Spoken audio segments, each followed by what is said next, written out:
Welcome back. Joining us now, Maryland Congresswoman Donna Edwards, a Democrat. She represents Maryland's 4th District. Thank you, as always, for your time today, Congresswoman Edwards. It's great to be able to talk with you. Thank you. It's good to join you as well. Give us your reaction to the shooting rampage in California, please.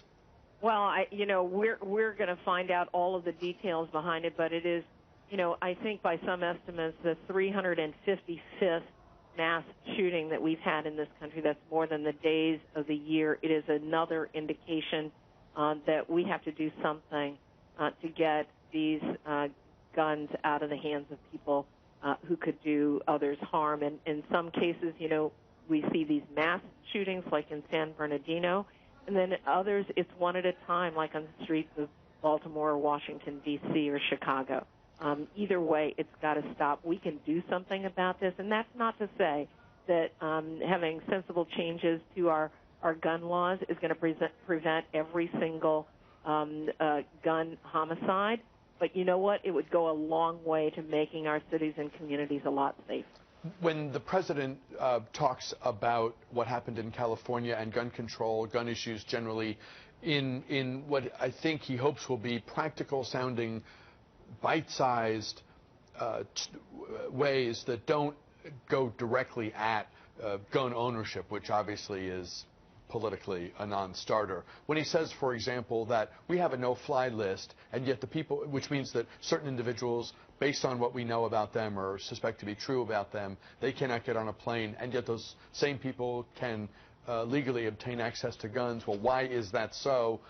Is there any chance that some of these ideas that could one day take the form of legislation might generate and garner bipartisan support? Well, you would think that, most of us as Americans, certainly we support a terrorist watch list. Let's call it what it is. It isn't just no-fly. It's a terrorist watch list, and yet that same person can go and buy a gun but can't get on a plane.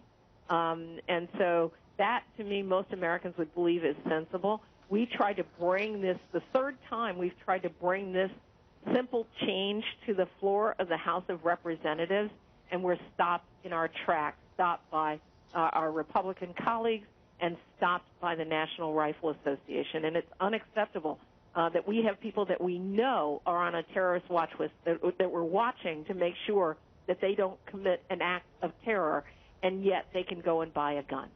I've heard former members of Congress say that the situation in terms of the pressure that Congress feels and where certain members feel the public is on these issues, that things could begin to change when they start hearing more from the American people. If we're already having more mass shootings a year than there are days in the year,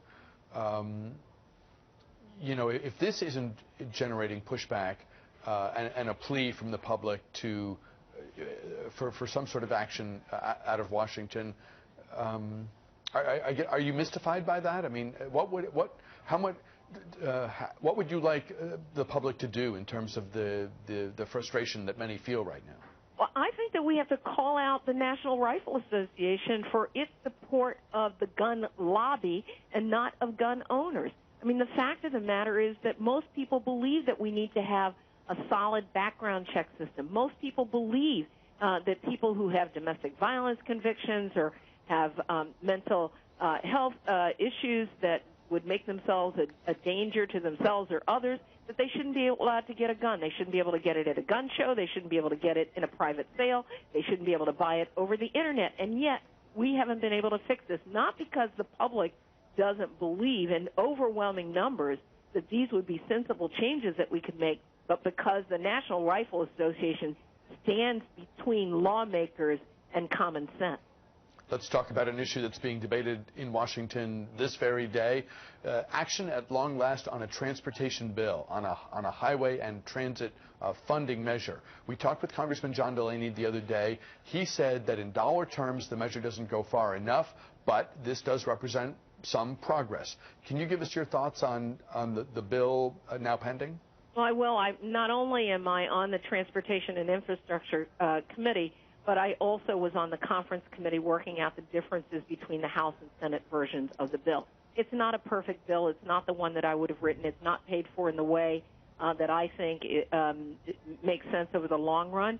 But it is a 5-year authorization, which is the longest-term authorization that we've had in an awfully long time, that gives our states and local communities some certainty. Let me tell you about a couple of provisions, policy provisions, that I managed to get in that dealing with transit-oriented development. So we need that around all of our metro stops, especially throughout Prince George's County and around the region, making sure that states and localities have the ability to have control over their own money. Some of our smallest municipalities don't have that ability, and yet we were able to get those provisions into the bill. Changes around WMATA and the metro system and how it's actually organized and governed so that we have some more accountability in our local transit system. And then other policy provisions that I think will put us at least on a pathway to really rebuilding our infrastructure. But do we need more money? Absolutely, we do. But at least we have the certainty now of a 5-year authorization, and Congress needs to act to make sure that we can find real money over the lifetime of the legislation. I'm glad we're where we are.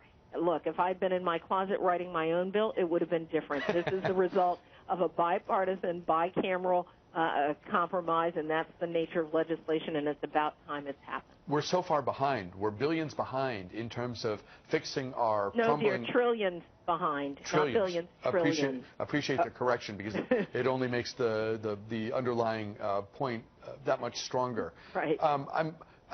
When you look at crumbling infrastructure and a modern country that has its act together, doesn't allow roads to crumble and bridges to fall down, and when you think about the economic benefit of putting all those people to work in private sector jobs, I'm just dumbfounded that we haven't done much more quickly than we're doing in this area.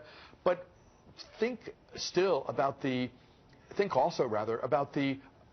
Arlington Memorial Bridge, so close to the Capitol, crumbling, 4 lanes instead of 6, because the Park Service, which has stewardship over the bridge, doesn't have money to fix it. I mean, how much more evidence do your colleagues need that we're just being so stupid?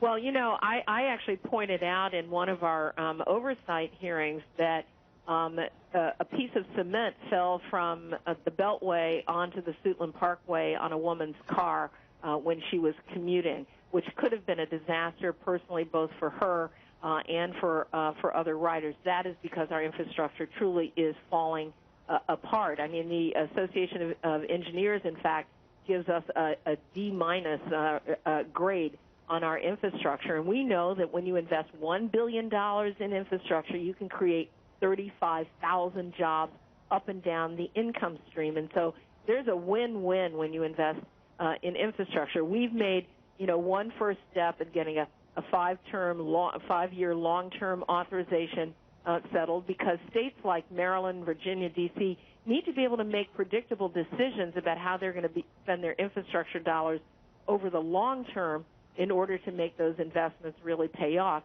But we've got to find more money in order to make sure that we can fix our couple of $1 trillion deficit when it comes to infrastructure spending. We only have a couple seconds left, so I need a brief answer if you don't mind. Do projects compete for this money once it's available in terms of the urgency, or is it political? How will that piece of it work?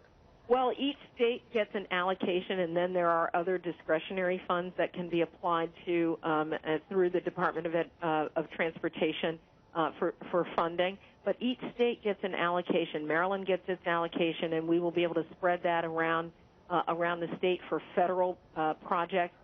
Projects like the Purple Line, for example. Projects like, the Beltway, which apparently has sand up underneath the Beltway because it's been paved over so much. And the hundreds of bridges throughout Maryland and thousands across the country that are, in fact, falling apart. And right. So states will then get to decide, but based on a priority list that the state set, to be able to do that. So I'm excited about at least getting to today. Maryland Congresswoman Donna Edwards, we appreciate so much your time. Talk with you again soon. Thank you. Talk back with the program now after this.